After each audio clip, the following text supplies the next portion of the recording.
On Friday, April 12th of 2024, I did something that I used to think I'd never be able to. And I'm not talking about sexually satisfying a woman. One day. Please, God. Please. An hour after botching an interview to teach middle school language arts, I squatted 500.5 pounds on calibrated plates. It meant more to me than publishing my first novel, winning my age group at triathlon nationals, that time I got so shredded I became asexual, or getting my PhD. I'm going to walk you through how I did it. Just kidding. This isn't advice, it's only an illustration. I'm sure I'd have gotten there much faster if I'd hired Sam Shathar to coach me, but I'm also about as far below the poverty line as the distance between the moon and the bottom of Mariana's Trench. I spent my teenage years as a competitive distance runner and triathlete, a decade of masochism worthy of its own video and a lifetime of therapy. I'd burnt myself out by my senior year of high school. Aside from hating racing, I was tired of being a bald 98-pound twink. I still remember overhearing some other 12th graders saying that I looked like I was 5. I couldn't make myself taller, but I could grow my hair out and try for some hypertrophy. That got me into Planet Fitness, then UNC's Student Rec Center, where I 5'3" won my way into recreational powerlifting.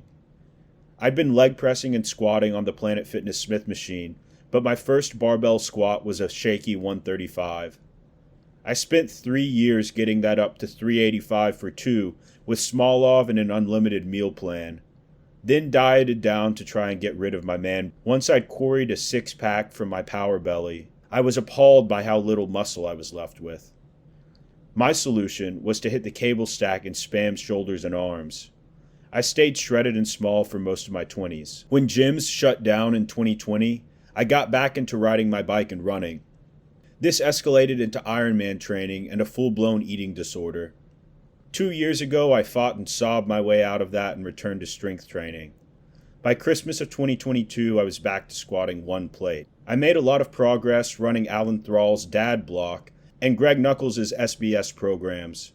I was squatting 405 for 6 by January of 2024, but elbow pain was limiting my ability to do pull-ups and any barbell pressing. I switched to high bar and ran a linearly periodized program in the style of Ed Cohen, progressing from 10s down to 5s with a steady surplus that brought my weight up to 210. At that point, I switched to the Russian squat program, which I twisted the way Sauron tortured elves into orcs. The original version has you squatting 3 times a week. In the first block, you're working with 80% every session, progressing from 6x3 to 6x6 over the course of 3 weeks. Every other session is a recovery day with 6x2 at 80%. My modifications involved skipping the recovery days and running the same progression for bench and OHP. By the 6x6 session, my quads felt like they'd been run through a tenderizer. I was dive bombing my squats and getting some serious butt wink.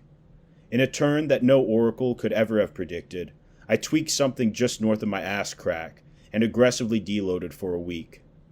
When I came back, I switched over to low bar because it felt easier on whatever I'd bothered.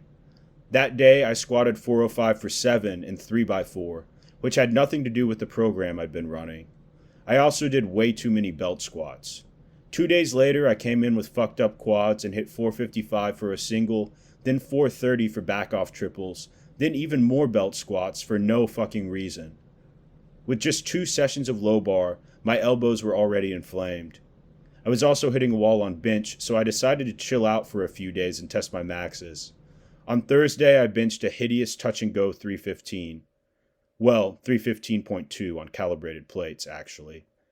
I probably would have been better served testing squat on Saturday, but a lot of the folks at my gym were going to coach or compete at collegiate nationals, and I was worried about not having anybody to spot me.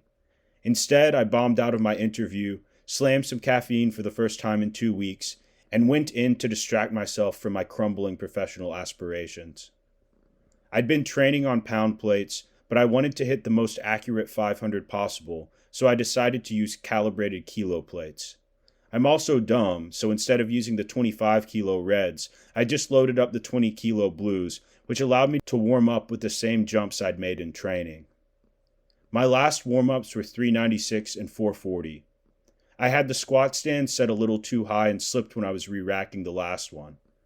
It sprained my right wrist pretty badly and did some damage to my left shoulder that I'm still feeling. This partly happened because I'd swapped out my weightlifting shoes for flats, which had me feeling significantly more stable. I got the racks adjusted and recruited spotters on my next jump to be safe. 463 moved quick. I consulted the fellows and decided to jump to 484.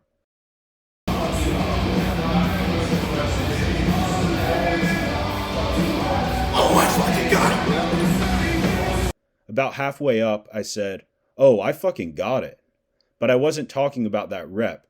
The weight was moving so smooth that I knew 500 would be there. After an excessive rest, I smashed 500.5.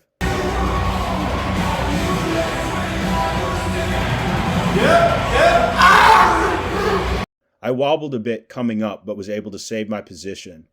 Felt good, man. For dog's sake, commit to a program. The linear program I started with was probably where I made the most improvement. I should have seen it through instead of jumping to the Russian squat program and running it incorrectly, then abandoning that and entirely winging it. That productive period of training corresponded with a consistently tracked surplus. Life stress and stomach problems shrank my appetite later on, and I went from 210 to 201 on testing day. Figure out a way to train what you're testing. High bar is a great developmental movement for me, but I'd have been better off with more specificity. In my podcast with Sam Shathar, he pointed out that I could have at the very least warmed up low bar until I felt elbow pain. That would have given me more time to grease the groove on the movement. Don't switch your shoes the day that you're maxing out. I did all of my training in the TYR Lift 1s. This was great for high bar, but I found that with low bar, flats helped me feel more stable. The flats definitely feel more stable for me on low bar, but I shouldn't have gone with a setup that I didn't practice with. The most important thing I've done this year is proposing to my fiancée. The second is this 500-pound squat. One of the guys who was spotting me benches more than that. But it's not important because it's impressive or competitive. It's important for the dedicated eating, sleeping, and training I put in to get there, and more relevantly, because it's significant to me. Don't be ashamed of what matters to you. Put your effort into the things that you find fulfilling. All through my master's and PhD, I was shooting for a tenure-track professorship, but I've ended up landing in the produce section at Publix. My first book was so terrible that no publishers want to touch the other novels I've written.